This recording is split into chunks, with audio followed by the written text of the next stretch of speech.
నాది ఎల్లనూరు మండలం గడ్డమారపల్లె గ్రామం. నా పేరు మల్లారెడ్డి. ముఖ్యంగా ఈ వీడియో ఎందుకు చేస్తున్నామంటే, కొంతమంది రాజకీయ నాయకులు రేపు తాడపత్రిలో ఏదో ర్యాలీకి రావాలని ప్రయత్నాలు చేస్తున్నారు. ముఖ్యంగా తాడపత్రి మనకు సంబంధం లేనిది.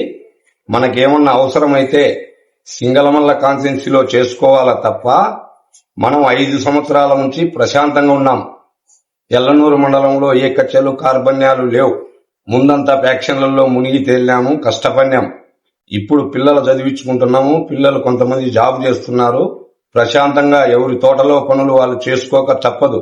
ఏ నాయకుడు కాపాడడు. ఎవరిను నమ్మి మీరు ఈ తాడపత్రికి రావాల్సిన అవసరం లేదు. వస్తే అది మీ కర్మ. కేసుల్లో ఇరకబోయి మీ జీవితాంతం తిరగాల్సిన వస్తుంది. ఏ నాయకుని మాట నమ్మొద్దు. ప్రశాంతంగా మీరు జీవనం సాగిస్తారని నేను తెలియజేస్తున్నాను. రావద్దు. వస్తే మీకు భవిష్యత్తులో చాలా ప్రాబ్లమ్స్ వస్తాయి. ఇది గుర్తు పెట్టుకొని మీరు ప్రయత్నం విరమించుకుంటారని మనవి చేసుకుంటున్నాను.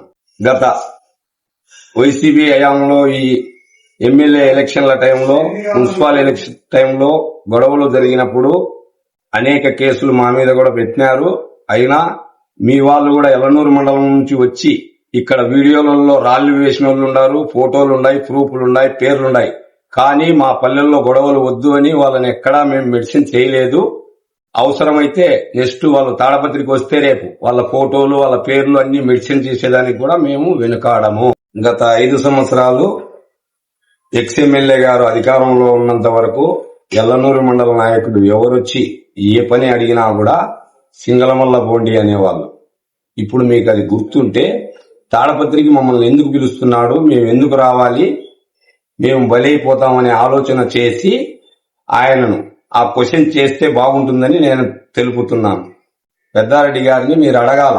ఎల్లనూరు మండల నాయకులు ఎవరొచ్చినా కూడా, అన్నా మాకు ఈ పని అంటే మీరు సింగళమల్ల పోండి అనేవాళ్ళు.